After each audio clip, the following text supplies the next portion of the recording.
teman-teman, kalau kalian mau belajar tentang investasi saham, kalian jangan lupa untuk subscribe channel kita di Cuas Family. Video kali ini kita akan belajar tentang saham dengan cara yang menyenangkan dari drama Korea Itaewon Class yang diadopsi dari webtoon aslinya tahun 2020. Assalamualaikum, welcome to our channel bersama Mimi Niki dan episode kali ini aku mau nge-review drama Korea tentang pesahaman yang judulnya Itaewon Class. Jangan lupa nonton video ini sampai selesai ya, karena di akhir video aku akan buat kesimpulan point of view-nya tentang tips investasi ala Pak Seroy di Itaewon Class. Jadi yang menarik dari drama ini, dramanya itu nggak mulu-mulu bercerita tentang percintaan aja, tapi ada financial lesson-nya yang bisa kita ambil, ada tentang bisnis dan ada juga tentang investasi, khususnya saham di pasar modal. Pemeran utama film ini bernama Park Seory yang diperankan oleh Park Seo Joon, pemuda idealis yang berpegang teguh pada prinsipnya dengan potongan rambut kastanyanya, kedua dengan ayahnya setelah ibunya meninggal. Jadi ia sangat dekat dengan ayahnya yang pintar memasak ini. Bisa dibilang dia tidak punya teman lain selain ayahnya karena dia ini seorang introvert yang kurang suka bergaul dengan orang lain. Ayah Seroy ini merupakan seorang manajer di perusahaan di sektor makanan nomor 1 di Korea Selatan, yaitu Jangga. Suatu hari ayah Seroy ini dipindah tugaskan ke kota kecil yang sebenarnya merupakan pusat produksi perusahaan Jangga itu sendiri. Jadi si Seroy ini pindah ikut ayahnya ke kota tersebut, yaitu masih SMA, jadi dia juga pindah sekolah ke sana. Jadi di hari pertama dia masuk sekolah ada kejadian yang tidak mengenakan. Nah, dia melihat teman sekelasnya yang bernama Lee Ho Jin dibully abis-abisan sama teman sekelasnya juga yang bernama Jang Geun Won. Jadi dia tuh membulinya itu sampai ke fisik gitu loh. Teman-teman sekelasnya nggak ada yang berani untuk melerainya. Bahkan ketika ada guru masuk, gurunya juga pura-pura nggak tahu, seolah-olah nggak terjadi apa-apa. Heran dong si Park Seory ini. Jadi usut punya usut, ternyata teman-temannya dan yang lainnya nggak ada yang mau ikut campur karena Jang Geun Won ini ternyata putra pertama dari Jang Da-hee, yaitu presiden direktur sekaligus pendiri perusahaan Jangga yang sangat berpengaruh di Korea Selatan. Melihat ketidakadilan di depan matanya ini yang sangat bertentangan dengan prinsipnya, akhirnya si Seroy menegur si Jang Geun Won ini. Terus nggak digubris dong sama si Jang Geun Won ini, dan dia malah makin membuli si Lee Ho Jin. Akhirnya si Park Seory-nya ini geram dan menonjok si Jang Geun Won sampai tulang hidungnya putus. Karena perkelahian ini akhirnya kedua orang tua dari mereka dipanggil ke sekolah, dan ternyata semua guru-guru dan kepala sekolah di sekolah itu sangat tunduk sama orang tuanya si Jang Geun Won, yaitu Jang Da-hee, presiden direktur Jangga. Dan anehnya si Jang Da-hee, ayahnya Jang Geun Won tadi itu malah menyuruh Seroy meminta maaf dan berlutut kepada mereka. Si Seroy ini nggak mau dong karena dia merasa nggak bersalah. Justru dia merasa Jang Geun Won inilah yang salah dan harus meminta maaf kepada temannya itu. Karena nggak mau minta maaf dan berlutut, akhirnya si Seroy dikeluarkan dari sekolah dan ayahnya terpaksa keluar dari perusahaan Jangga karena emang si Jang Da-hee ini orangnya diktator. Ayahnya Seroy ini nggak marah sama si Seroy, justru katanya dia bangga karena anaknya sungguh percaya diri memegang prinsip hidupnya yang benar. Nah, setelah keluar dari perusahaan Jangga, akhirnya ayahnya membangun restorannya sendiri kecil-kecilan. Sebenarnya ini adalah cita-cita ayahnya dari dulu. Jadi mereka berdua bersama membangun restoran mereka. Di suatu malam, ayahnya si Park Seory ini ternyata jadi korban tabrak lari hingga meninggal. Dan ternyata pelakunya itu adalah si Jang Geun Won ini. Dia nggak sengaja nabrak ayahnya sampai meninggal. Si Jang Geun Won ketakutan banget dong. Dia berlindung di balik punggung ayahnya si Jang Da-hee ini. Tentunya ayahnya Jang Da-hee ini nggak membiarkan hal ini terjadi begitu aja. Dia melindungi si anaknya pewaris Jangga ini. Bahkan dia mengajarkan kepada anaknya bahwa yang kuat akan selalu menang, yang lemah akan selalu menjadi mangsa yang kuat, dan keadilan akan selalu memihak yang kuat. Jadi keadilan itu bisa dibeli. Begitulah cara manusia bertahan. Jadi akhirnya semua laporan kecelakaan direkayasa sama mereka dan akhirnya Jang Geun Won bebas dari tuduhan itu. Ternyata saat melihat CCTV rekaman kecelakaan, ada seorang gadis cantik, teman sekelas mereka juga bernama Oh Soo-ah. Jadi si Oh Soo-ah ini gadis cantik yang cerdas. Si Jang Geun Won ini suka sama si Oh Soo-ah ini, dan ternyata Park Seory ini juga suka sama Oh Soo-ah. Oh Soo-ah ini kayak cinta pertamanya mereka gitulah. Ternyata si Oh Soo-ah ini mengenali mobil yang menabrak ayahnya Park Seory ini.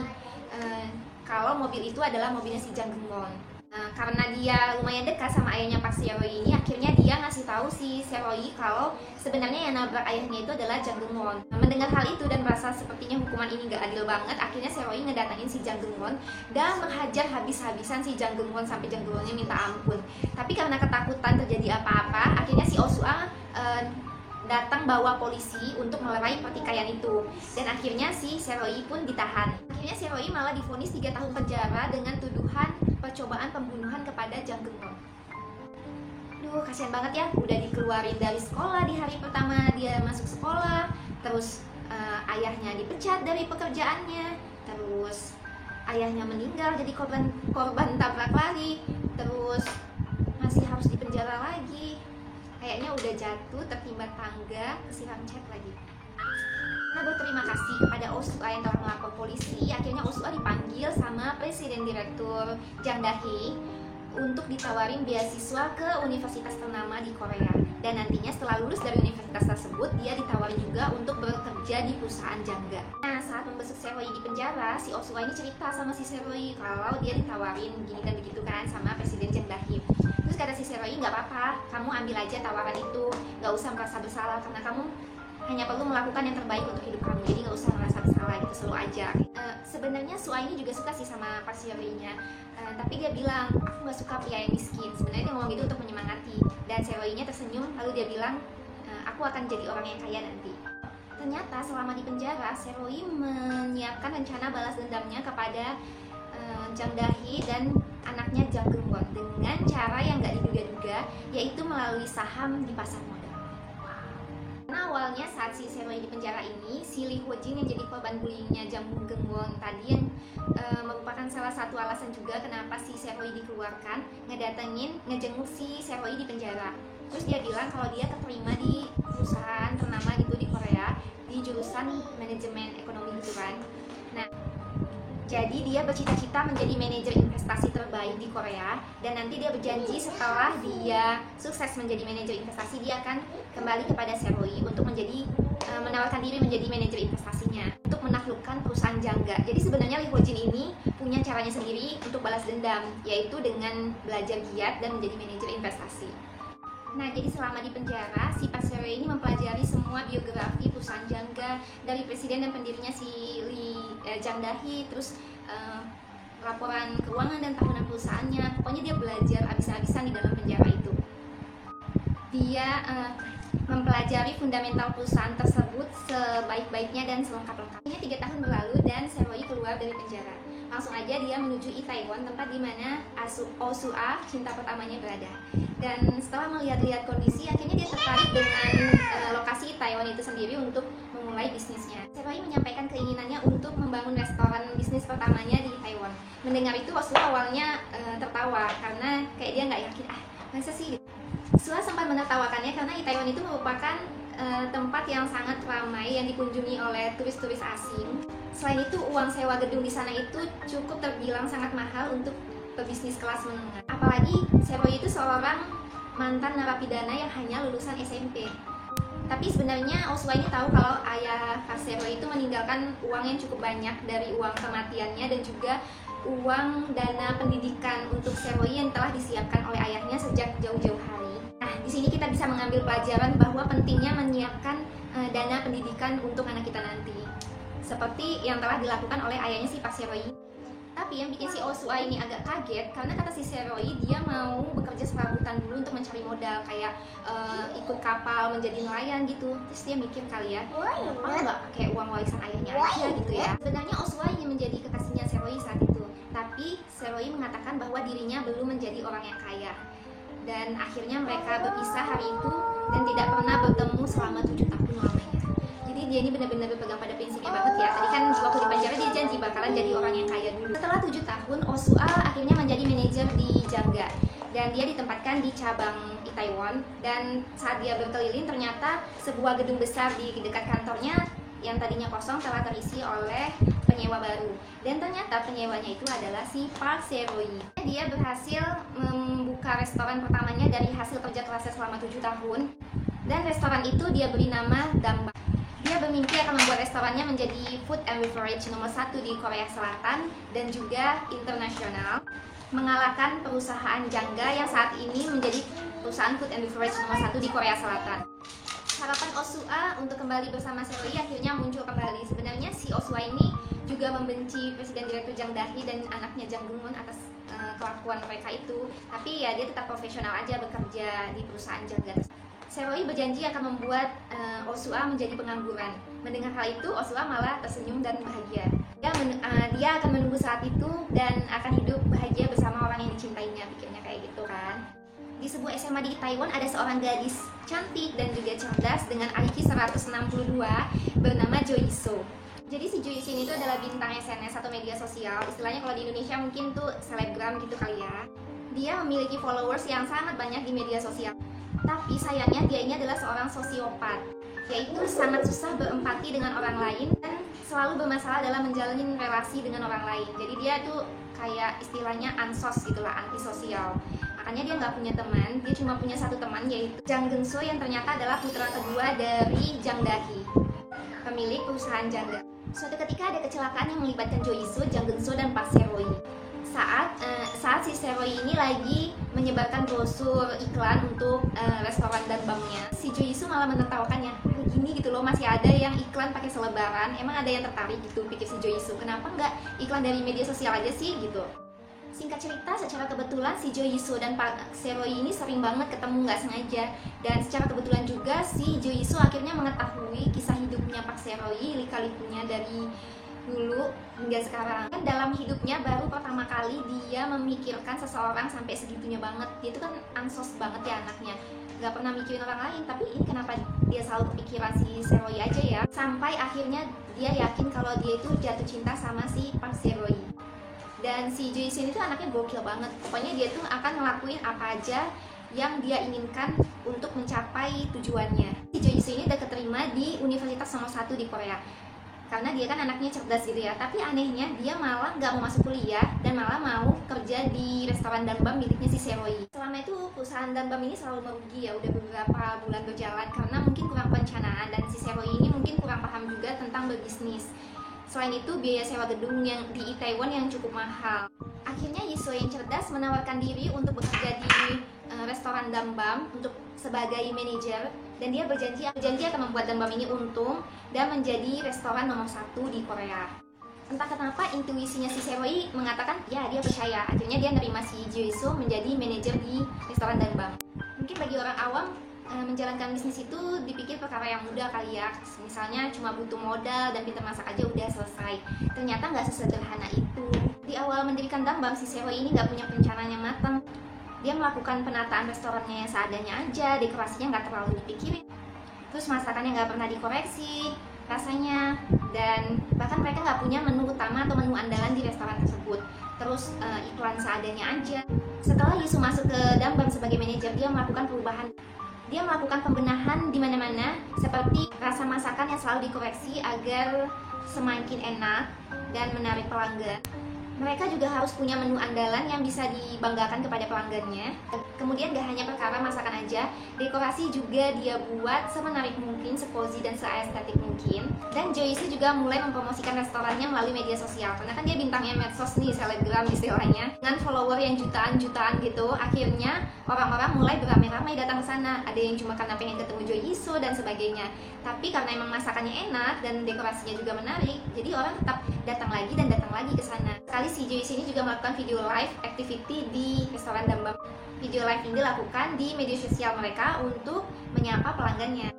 Akhirnya danbam meraup keuntungan yang sangat besar dalam 1 tahun. Seroy yang sudah untung besar dan memiliki banyak uang ini akhirnya menghubungi Lee Ho Jin yang ternyata sudah menjadi manajer investasinya sejak dia keluar dari penjara.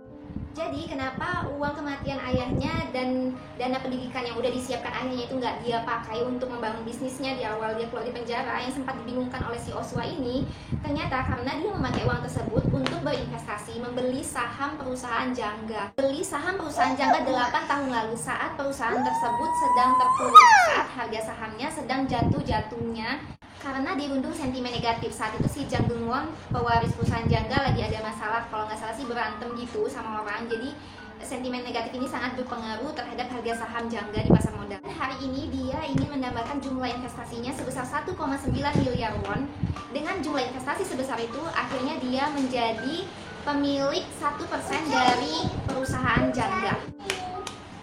Presiden Jang Dahy beserta manajemen dan para pemegang sahamnya geger saat itu karena ada orang yang dalam hari itu satu orang dalam hari itu yang menanamkan modal secara besar-besaran banget di perusahaan mereka. Dan yang lebih mengagetkan lagi, ternyata orang itu adalah Park Se-roy, anak kecil yang telah dia hancurkan hidupnya dulu. Jadi 8 tahun lalu itu dia nggak sadar kalau si Park Se-roy itu ternyata udah menanamkan saham di perusahaan. Dia pun mulai terusik dan agak ketar-ketir, ini anak kenapa ya kok nanam saham di perusahaan gue, gitu kali ya pikiran si Presiden Jang Dahy ini. Akhirnya karena dia selalu terusik pikirannya, dia datengin si Se-roy ke kedai restoran Dambam milik Se-roy di Itaewon tadi. Dia nanya sama si Se-roy kan, kenapa kamu membeli saham perusahaan Jangga 8 tahun lalu saat perusahaan kami sedang terpuruk?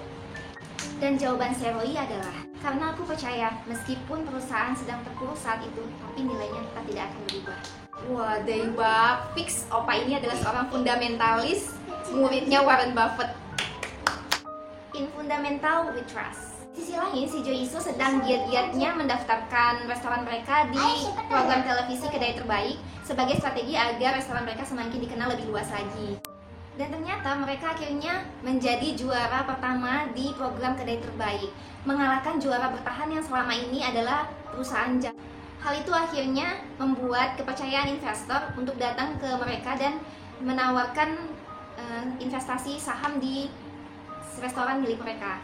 Akhirnya mereka sukses mendirikan perusahaannya dan sudah memiliki banyak franchise berkat bantuan para investor juga. Akhirnya mereka menamakan perusahaannya yaitu menjadi IC, kepanjangan dari Itaewon Class. Dalam beberapa tahun berkat manajer yang cerdas yaitu si Jo Iso yang bahkan dia masuk majalah Forbes sebagai manajer termuda terbaik gitu. Mereka berhasil menjadi perusahaan food and beverage nomor 1 di Korea Selatan, bahkan mereka telah berekspansi ke luar negeri. Dalam mendapatkan modal yang besar ini salah satunya karena si Park Se-roy ini gemar menabung saham di pasar modal. Saking giatnya dan tekunnya dia menabung saham, akhirnya sekarang dia menjadi salah satu pemegang saham yang cukup mayoritas di perusahaan Jangga. Jadi suaranya itu cukup mempengaruhi dalam rapat umum pemegang saham atau RUPS. Lalu bagaimana kisah percintaan si Oh Soo-ah dengan Park Se-roy? Tampaknya Jo Iso ini adalah gadis yang cukup giat dan pantang menyerah. Jadi dia tuh kalau udah punya keinginan, pokoknya dia semaksimal mungkin akan membuat keinginannya itu menjadi kenyataan. Bahkan dia mengatakan kepada si Oh Soo-ah, cinta pertamanya Park, kalau dia akan membuat Park Se-roy jatuh cinta kepada dirinya. Jadi si Oh Soo-ah ini siap-siap aja gitu patah hati. Soo-ah hanya menertawakannya karena si Soo-ah ini sangat mengenal Park Se-roy, bagaimana dia sangat berpegang pada prinsipnya. Jadi tidak semudah itu Ferguson. Se-roy menyukaiku, aku adalah cinta pertamanya, dan dia berjanji akan membuat aku bahagia. Dia berjanji akan menjadi orang yang kaya dan bahagia bersamaku. Akan menghentikan penderitaanku bekerja di Jangga dan menjadikanku pengangguran. Itulah kira-kira kata si Oh Soo-ah ini. Iso menanggapinya dengan santai, dan setidaknya sampai di sini aku jadi tahu siapa yang lebih besar cintanya kepada Se-roy. Dasar egois. Aku berbeda denganmu, Oni. Kalau kamu mengatakan aku ingin bahagia, maka jadilah kaya. Aku sangat menderita, jadikan aku pengangguran. Itu yang kamu pikirkan. Kamu tidak melakukan apapun pada Se-roy. Kamu hanya diam saja di sana dan menunggu. Berbeda dengan aku. Aku selalu berdiri di sampingnya dan bersama-sama mewujudkan keinginannya. Ketika Opa Se-roy bilang aku ingin bahagia, maka aku akan membuatnya bahagia dan mewujudkan mimpi-mimpinya. Saat dia bilang dia sangat menderita, aku akan menghentikan penderitaanku dan menghancurkan orang-orang yang membuatmu menderita. Jadi Oni, tetaplah diam di situ dan tidak usah melakukan apapun. Wow, walaupun perbedaan usia mereka sampai 10 tahun, ternyata si Jo Iso ini dewasa juga ya. Nah, saat kasus korupsi di perusahaan Jangga terungkap ke publik, belum lagi tentang kasus kematian ayahnya Park Se-roy yang akhirnya berhasil diungkap oleh Jo Iso dan dia sebarkan ke media sosial, membuat perusahaan chaos dan diambang kebangkrutan. Semua investor di saham tersebut kehilangan kepercayaan, sehingga membuat harga saham Jangga benar-benar sangat jatuh terpuruk. Dan anehnya si Park Se-roy malah ngebeli saham perusahaan tersebut sehingga dia menjadi pemegang mayoritas dari perusahaan Jangga. Jang Dahy sangat heran dan dia juga takut kalau si Park Se-roy ini ngebeli perusahaan itu atas dasar dendam. Dan Jang Dahy ini juga terpaksa harus turun dari jabatannya sebagai presiden direktur karena pemegang saham terbesarnya itu adalah si Park Se-roy. Se-roy menepisnya karena dia adalah seorang pebisnis dia tidak akan membeli bisnis karena rasa dendam. Jadi dia nggak akan membeli bisnis itu pakai perasaan, tapi pakai analisis. Dia percaya prospek bisnis itu sebenarnya masih sangat bagus. Orang-orang menyukai perusahaan Jangga karena memang makanannya yang sangat enak, dan dia menilai Jangga sebenarnya adalah saham yang berfundamental sangat bagus. Drama ini sangat penuh liku-liku gimana jahatnya si Jang Dahi ini melakukan intrik busuknya untuk menghancurkan pesaingnya si Park Se-roi. Dia berharap banget si Se-roi ini dari dulu berlutut di kakinya meminta maaf. Tapi ujung-ujungnya akhirnya si Jang Dahi ini yang berlutut minta maaf sama si Park Se-roi atas semua dosa-dosa yang udah dia lakukan. Aku nggak akan nyeritain endingnya secara detail kayak gimana supaya nggak spoiler. Kalian harus banget nonton sendiri drama ini. Seru banget karena tentang bisnisnya dapat, investasinya dapat, percintaannya juga dapat. Kira-kira gimana sih si Se-roi itu bisa menaklukkan perusahaan Jangga menjadi miliknya? Balas dendam yang sangat cerdas, bukan pakai kekasaran dan sebagainya. Dan dia juga sukses dalam bisnisnya sendiri, yaitu di perusahaan IC Taiwan Class. Kemudian untuk percintaannya, apakah dia memilih Oh Soo-ah cinta pertamanya atau Jo Yi-soo yang selalu ada di sisinya, yang selalu menemaninya? Nah, yuk kita masuk ke inti dari video ini yang sebenarnya pengen aku sampaikan, yaitu adalah financial lesson-nya. Khususnya dalam tips investasi saham di pasar modal ala Park Se-roi Taiwan Class. 1. Sebelum investasi, wajib belajar dulu. Minimal baca buku kayak si Park Se-roi selama di penjara. Selama di penjara itu kan si Park Se-roi baca buku investasi, baca laporan tahunan dan keuangan perusahaan Jangga, biografi manajemen perusahaannya. Pokoknya dia giat banget belajar sebelum berkecimpung langsung di dunia investasi. Ingat kan, invest your time in knowledge first before invest your money. Yang kedua adalah investasi pakai uang dingin atau uang nganggur yang emang udah sengaja kamu alokasikan atau kamu rencanakan. Seperti si Park Se-roi ini, dia investasi awalnya pakai uang warisan dari bapaknya. Jadi dia nggak pakai uang dapur guys, nggak pakai uang untuk kebutuhan pokok dia. Yang ketiga adalah beli saham secara bertahap untuk memaksimalkan kebutuhan. Sepertinya metode dollar cost averaging bisa kita terapkan. Yang keempat, silakan berkonsultasi dengan manajer investasi bila dibutuhkan, seperti Park Se-roi, tapi tetap keputusan beli dan jual ada di tangan kamu sendiri. Do your own investment. Yang kelima, kuasai dan fokus pada fundamental, in fundamental we trust. Investasilah hanya pada perusahaan-perusahaan berfundamental bagus dan jangan pernah berspekulasi. Yang keenam, bijak dalam membaca keadaan dan situasi. Jadi saat saham-saham berfundamental bagus ini harganya jatuh atau turun entah karena krisis, pandemi, sentimen negatif dan lain sebagainya, saatnya beli dan borong sebanyak-banyaknya perusahaan bagus tersebut dengan harga yang terdiskon. Krisis itu berkah untuk seorang value investor. Ingat, be fearful when others are greedy and greedy when others are fearful. Yang ketujuh adalah sabar. Invest for long term dan lihat hasilnya. Karena nggak ada investasi yang dalam semalam langsung jadi kaya. Tuh si Park Se-roi aja butuh bertahun-tahun buat jadi seperti sekarang. Nah, sekian aja review drama Korea tentang persahaman yang sangat menarik dan bikin penasaran ini. Kalian harus nonton sendiri ya. Terima kasih udah nonton video aku sampai selesai. Semoga video ini bisa bermanfaat buat kalian. Jangan lupa untuk like, subscribe, dan share bila video ini bermanfaat. Terima kasih. Assalamualaikum.